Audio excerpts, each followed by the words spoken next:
Hi everybody, so it's finished then. Revell level 5, 1 in 48, Tornado GR4 Farewell. And this is basically a bit of a, I finished it really, so just thought that I'd chat you through it. Just a general catch up.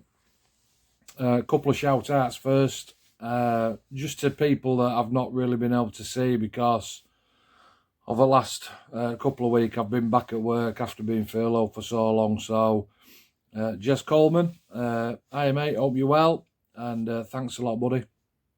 All lads down at club as usual. Big shout out to Jean this week for taking the banner at Sesco and Emsworth Community Scale Model Club. Fantastic pinky Jeep that you've done there, Jean. Absolutely love it, love. Brilliant and fantastic. Well done. Make sure that you keep them coming. And then to the usual guys, Rob, IM8, we'll catch up this weekend, I'm sure. Ali, I like your plan with the garage conversion. And I hope that works out well for you. Avion as well in Wales. IM8, again, we'll catch up this weekend, no problem. It's been a tough week. And Friday night, as usual, back in the shed. Just for a little bit of a catch-up. So, this is, I think I've lost count now, number 4, 5, 6, 7, who knows. Some of them 1 in 48, most of them 1 in 48, 2 in 32s. You're well aware of what I built. So why have I built another one? Excuse me, and more to the point, actually, I'm in the middle of another one. And then just to top of that as well, I've ordered decals for another one. A Desert Storm one. The one that I've got currently on the go is an F3. That's going to sit with me others. And then after that, I've got a GR1. It's going to be probably the same kit as this, to be fair, because it's just such a nice kit. But that'll be converted from a 4 to a 1 in pinky scheme because I've ordered the decals. But back to this build then. So... sorry, foot ping. So, just a quick abbreviation, really, PPG, primed, painted and glossed, because a lot of my builds are doing sub-assemblies, and, for example, with armament, PPG, so prime it, build it, obviously, and then prime it, paint it, gloss it. Not so fussed about decals just yet. Sometimes I do, sometimes I don't. It just depends what sort of mood I'm in. And obviously why another Tornado? I do like the aircraft. I love it. It's such an iconic jet, fighter, bomber, in my opinion. I absolutely love it. So I suppose it's in my comfort zone. Lads, everybody keeps saying, build something else, build something else. I'm like, well, I'm all right, thanks, and obviously for some it might get a bit tedious. For me, not so much. I just love I love this Revell level 5 kit. I think it's great. It has its pitfalls. I've talked about them in past with my GR1 conversion, my Asta kit, and so on and so on. It does have its pitfalls, but when it comes together, when you spend a little bit of time just doing that sanding and filling, it's great, especially for money. I've said it before, you can pick these kits up for about 25 quid, eBay, Jadlam, and them kind of places, and it'll keep you busy for a while. So yeah, it's what I enjoy, and why not? So moving on to build then. So started off with armament then as usual. So the 2 fuel tanks, the Boss pod, Recce pod on the side you can see there. Knocked them off, PPG, primed, painted and glossed. I went magnets again on this particular build. So that is gluing pylons on, but magnetising pylon and armament. Decided to do that for this one. Again, it's just adding to build. It's just, I've got the magnets. I got them off eBay. And obviously I'm going to use them. After I'd done armament, so canopy next. And again, I've done a couple of sort of bits and bats on canopies and what's best way to mask them. it doesn't work for everybody. I know that once I post on Facebook and people say, you know, best way to mask a canopy? Mask. Well, fair enough, but, you know, it's everybody's got varying degrees on what they're good at. You know, and what they find a chore, really. There's certain things on a kit that I absolutely loathe. And there's certain bits that actually, you know, I like to get into me little office space here, my little shed, and another ping, do apologise. I had to turn volume off, really, didn't I? And once I get my cutting mat out and a nice new blade and I get all my masking tape, actually, I don't find masking canopies a chore. I actually enjoy it because for me, it's the challenge of getting the right shape, you know, and making sure that I'm pressing down and I don't get any bleed underneath, etc., etc. And invariably, because I spend quite a bit of time on masking canopy, I don't. And if you look, I'm going to add a few pictures on now while I'm chatting away. You can see sort of where I start. I do the outline frame first. I'm just going off memory here. And then I fill middle in with masking tape. And again, some people do a frame and they'll fill it in with a maskall or, you know, some other kind of protective solution. I like to do masking tape. And you can see that it's all going on there. Once I'd done, let me just have a think on. So once I'd done armament and office, let me just quick chat about office. Box standard affair. I didn't sand it smooth. I just sol and set over the top of the instrument panels and dark sides at consoles. And again, I've talked in past, that's good enough for me. If I could afford the coloured photo etch frets and all that sort of stuff, you know, happens I would. But for sake of what it costs, I don't mind doing a bit of decaling in office. Again, you've got to think, my prospective audience isn't just you guys that's watching this, people on Facebook, Instagram, although I do post on. The majority of my people that will see this when it's built are guys that are down at club and friends and family that pop up and see me. So as far as the sort of detail on office is concerned, I do like it to look nice, don't get me wrong, but I don't go overboard in office. Moving on to the next bit then, I'd actually built it by this time and I'd sort of forgot me, you know, to take some shots of bits and bats while I was building it, but I built the main body, and again, coming up with usual, and it's usual sort of dodgy areas, so your intakes, your air brakes, and your flaps. So start on intakes, again, I've looked at that massive piece of plastic that you can see, and you know, you try and conform that as much as you can. It is a bit of an oddity. And if you are new to building this particular kit, then it's going to test your patience. It's not going to test your skill. It's just going to test your patience, because you have to sand it and obviously offer it up and dry fit it, and you go on again and again and again. And are you bored yet? I suppose at the end of the day, you know, you want it to look right, don't you? And you just do what that you need to do. I'm particularly not lucky. I suppose I'm just, you know, I like to make sure that it's right. So as far as intakes are concerned, yeah, level 5, just to make them fit, but get that bit right and you'll nail it. And then if you just look next, sort of like where I've built it, I'm going to put that picture up again.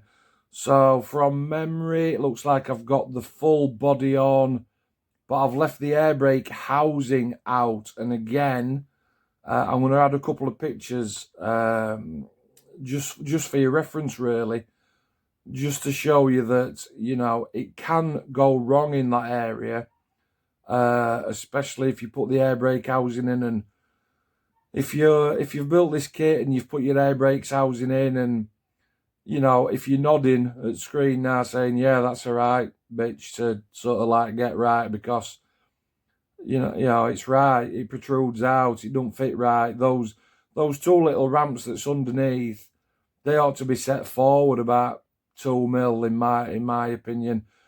I think with this Tornado F3, the ADV, it's one of the little areas that I'm going to try and tackle again, because I'm always learning, even though I've built so many. And what I'm going to do is I'm going to sand them little ridges flat and just move that air brake housing just forward a little touch. But other than that, it weren't too bad. The canopy, now, you can go canopy closed, obviously, but I do like to have mine open, and you'll see a little bit further on, I'm going to put some slides on. I do like to have canopy open. Now, for this particular kit, and I did notice it on the GR4/1 conversion, the actual frame of the canopy, excuse me, is formed to be best fit in the closed position.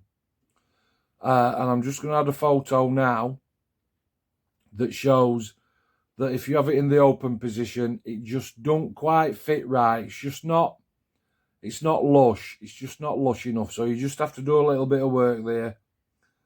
So obviously you've sorted your air intakes out, and just a little area to look at, especially if you're going to go canopy open. Okay, wings went together all right. It's a top half and a bottom half. Just have a look inside again. If you're building it for the first time, you know there's going to be a little bit of flash in there that you have to sand flat. If you don't do that, then your top and bottom halves won't marry. For this one, I did try to put the 3-spoke bar in to turn the armament pylons when the wings swept. I tried, I failed. Yeah, I failed, I suppose that's what you can call it. I failed. I even contemplated on getting a bit of photo etch, bit of brass rod, getting some circles of brass, making that particular part completely from scratch to get some strength. And I sort of mulled over it for about 2 days solid. You know, I've got quite a few sort of bits of stuff lying about and racking my brain out trying to think of what I can use. And in the end, that beat me. Because I just, even though I'd not put the wing at the top of the wing on, I just couldn't get that to work. If you've been successful in that in the past, if you are a seasoned Revell builder of this Tornado GR4, it'd be nice to get some feedback from you to sort of say, actually, Mark, if you do this, you'll find you'll piss it. Because the way that I did it, I just couldn't do it. So apart from the flash on the inside, just make sure if you're going flaps down on this particular kit, there's some tabs and some little sort of bits of I don't even know what they call them. Well, they're like coiled springs, I suppose. They're for your flaps. Just make sure that you don't cut them off. I've never cut them off because I know what I'm doing, but I have known people cut them off in past. Air brakes closed. A couple of pictures here you can see. Not the greatest fit, but again, I'll put some stills on in a little bit, and you can see that, you know, look, this kit, it's a Revell level 5. It's not Lego. It don't just go and fall together. You've got to put the work in. And if that includes doing a little bit of sanding and a little bit of filling, a little bit of rescribing, then you get out what you put in. I had a little bit of problem with air intake area, even though I'd not put the air brake housing in. It sat and formed all right. It was just sort of like it's almost sort of warped. I don't know whether it would age or whether I'd left it in sun or not in sun. Obviously, it's in my garage. But anyway, so air brake housing, a little bit of a git, but a little bit of filling, a little bit of sanding, and that came out all right. Let me have a think now. So I don't use a primer. I've said it before. I just do it in XF1 black. 9 times out of 10, that's what I do. And then I choose a mottled colour or several mottled colours actually for over top. Sometimes I do. Depends on what my top colour is. So let me have a think. So for Aster, I did it in a blue, I think. For my other GR1, which again you'll see a picture of in a bit, I did that in a blue. For this one I did black, and for the GR1, I think I did that in a grey as well. But let me have a think. All right, so primed in black, slides been up, and then mottled.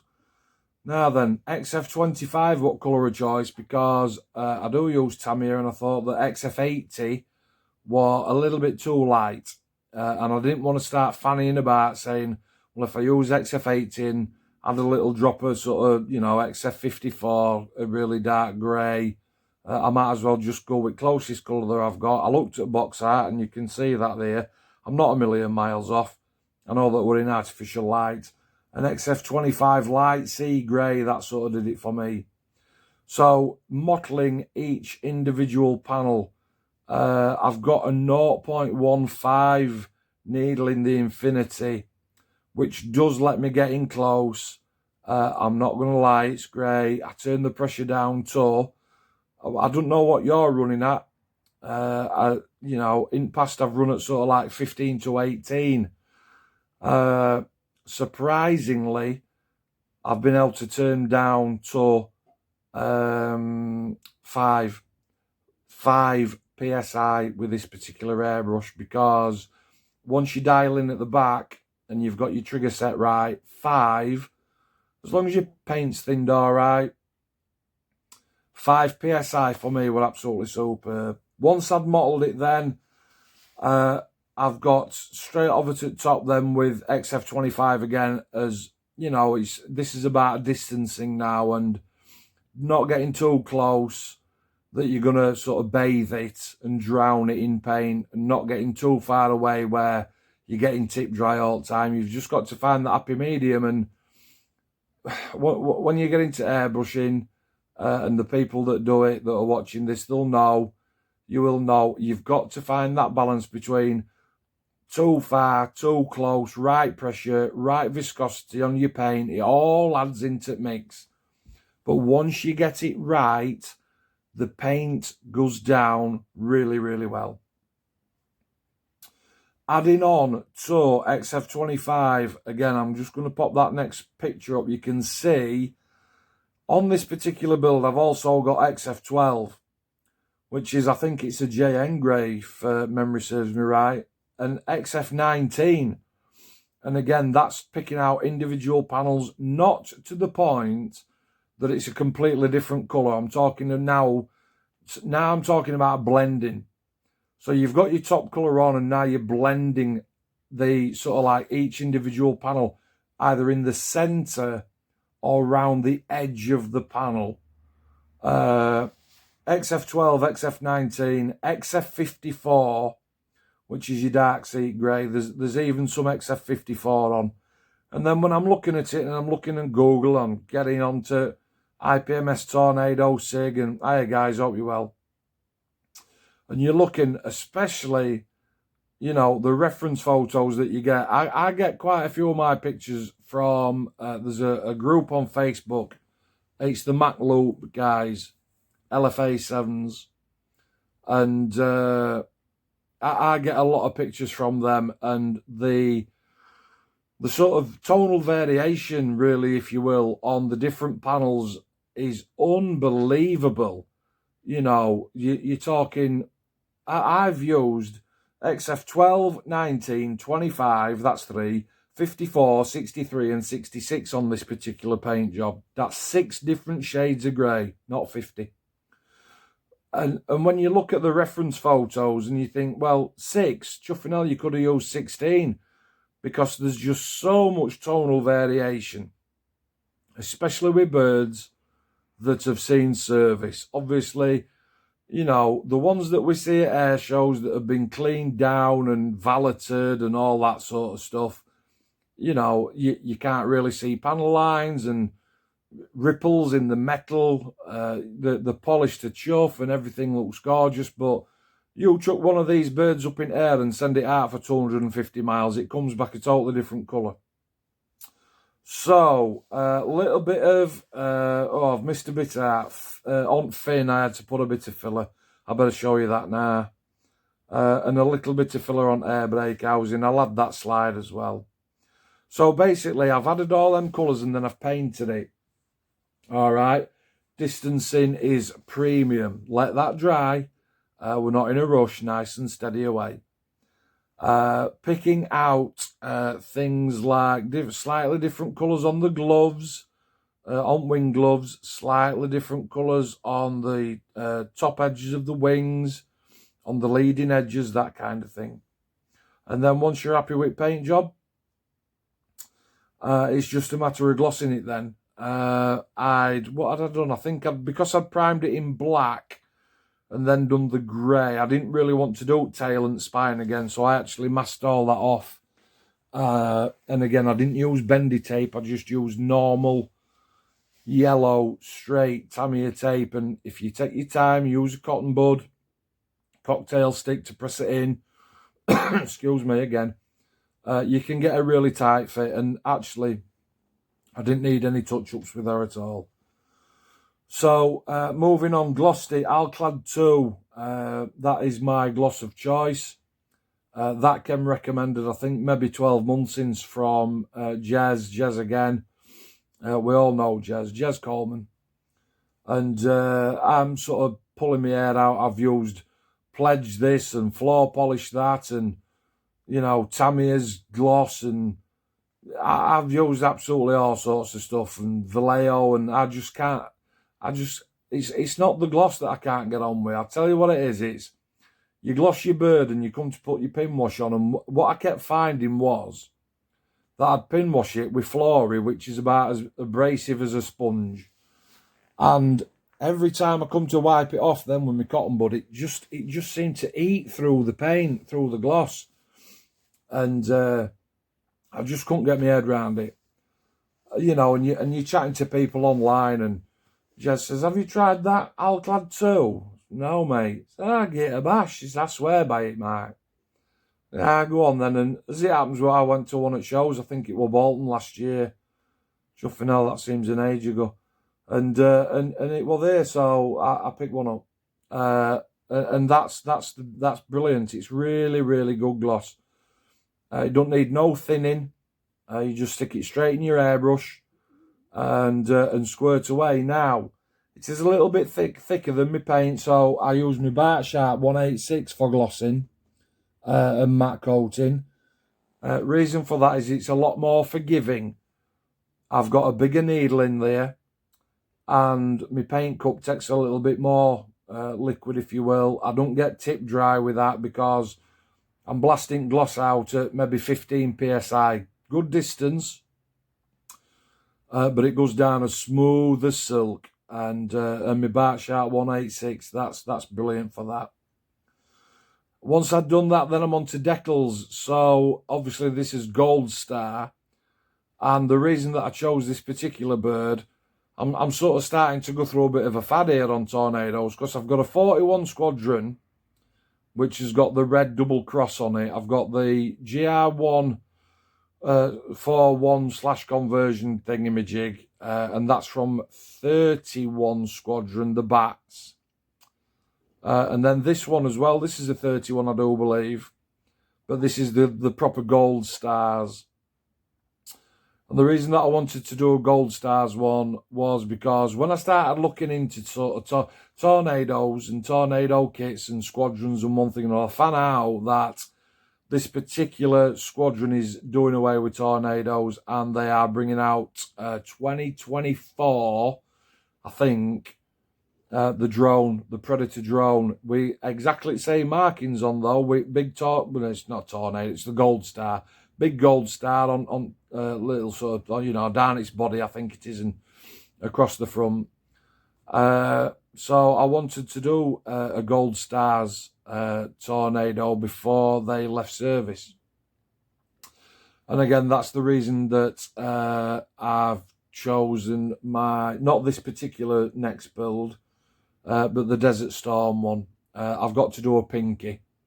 I think if you're doing tornadoes, you've got to do a pinky. I've done a 32 in-flight refueling. That looks great, but I'm a sucker for punishment, and I want a 48 to go with the rest of my 48s.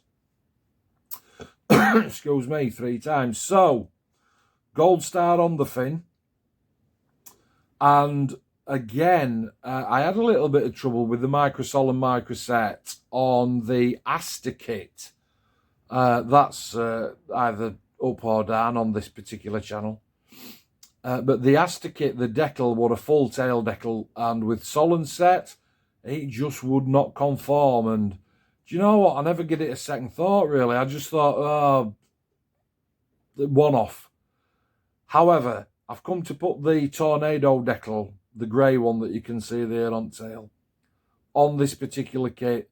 And, you know, I've always done the same. It's nice warm water, and you bathe your fin in set in the blue one, and lay it around so that you can slide it up and down and then roll it with your cotton bud. All that sort of stuff. You know, I know how to decal a chuffing aeroplane, for Christ's sake. But would it conform? No, it would not. And again, reminiscent to the Aster kit, and I'm thinking, for God's sake. So, you know, Solon set, I don't know whether it is my particular Solon set that's sort of like lost its grip, if you will. You know, it's a couple of years old, because it lasts for ages. And whether I ought to try something different. I've heard about, is it a Mr. Setter Extra Strong or something like that? I don't know. I don't know what they are. I've missed out on shows this year. Well, the same as we all have. We've all missed shows. If I'd have been to a show this year, it's one of the things that would have been on my list to get.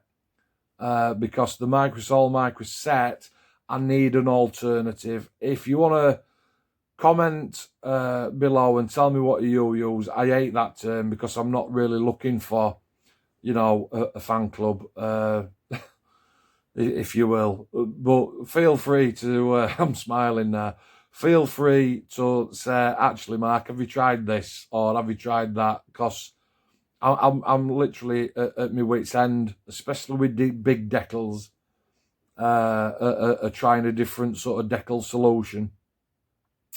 So if you want to tell me what you use, fire away. Now, if you look at my previous builds, I actually ordered a decal sheet from Spain. And it were quite, well, I love it. It's got loads of sort of different nose art things, and it's got sharks and sharks on bombs and ladies riding bombs and checkered flags and playing cards and all sorts of shit. And I must admit, I do get a little bit sort of not carried away, because at the end of the day, it's my build. But I do like this nose art thing. I'm not a big World War II fan. I have built a couple of World War II birds, Stoker and Spitfire, and, you know, with P-51 and, well, a Dakota, a few bits and bats, but I do prefer my fast jets. But I do like this decal sheet. And you can see that this particular one, it's got Rosemary, and she's sort of riding a bit of a bomb there. And then on the other side, again, I'll just flick that picture on. This one's for Rob in Canada. He loves these. This particular one. It's like a sort of bomb with a shark's mouth on it and some eyes. And I've angled it down. I said to him, "What do you think? Straight across, angle it down, point it up. What do you reckon?" And he's like, "Dude, right, fucking right. You got to angle it down." That's my really, really poor Canadian accent. Don't take the piss. So, but yeah, so I stuck that on. And then sort of down the spine, you've got your 31 Squadron Tornado dates on. Now, I will say, I've just reminded myself, actually, a couple of decals on this kit, just, well, you can't see it from here, but the gold star, not the gold star, the gold line, let me get my pencil out. The gold line, that particular line that goes down there, and this line up here, broke. Now, when I say broke, I don't mean just, you know, broke in half. That line that's there is actually made up of about 15 individual pieces, because it just broke up. It just broke up. And I'm like, what the chuffing hell? What's going off? And I thought I'd have a little bit more look on the other side, and as it turns out, I think that broke into about 20 pieces. So just be careful if you are going to apply that decal. It's very, very flimsy. Once I'd decaled it, then I just thought, yeah, you know, it looks all right, because I know what tail's going to do. I'm going to put a little bit of a dark airbrush, some dark sort of soot, because I know how buckets work. And that's X19 Tamiya Smoke, but it just looked a bit bland. So if you look, you can see that there's a 1V on the tail, and that represents the fourth in this series that I've built. Fourth Tornado in 1 in 48. The Tornado F3 ADV, that's going to be number 5.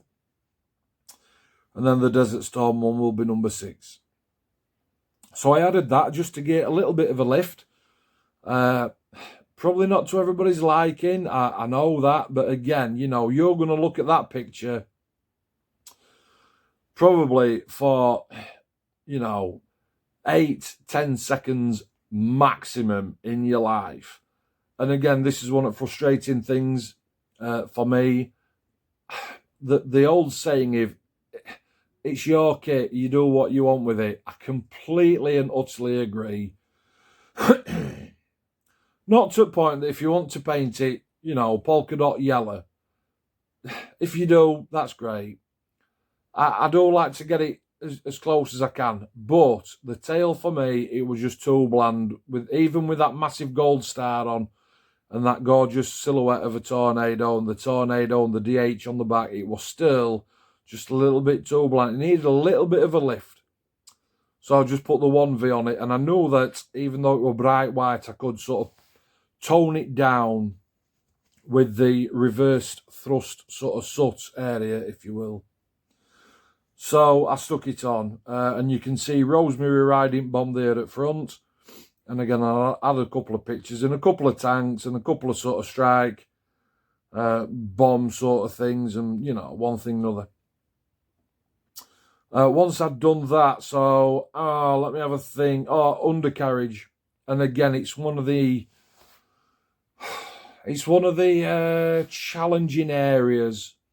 And again, I posted on Facebook onto Tornado Sig and said, you know, I want to crack on with undercarriage now. And the trick to this undercarriage is not to start it really until your kit's built anyway. I'm not saying that you have to wait until you've painted it, but certainly once the actual bird is built, you can start on your undercarriage, because there's 1, 2, 3, 4, 5, there might be 8 or 9 components to each side. Driver's side and passenger side. I love calling them that, port and starboard.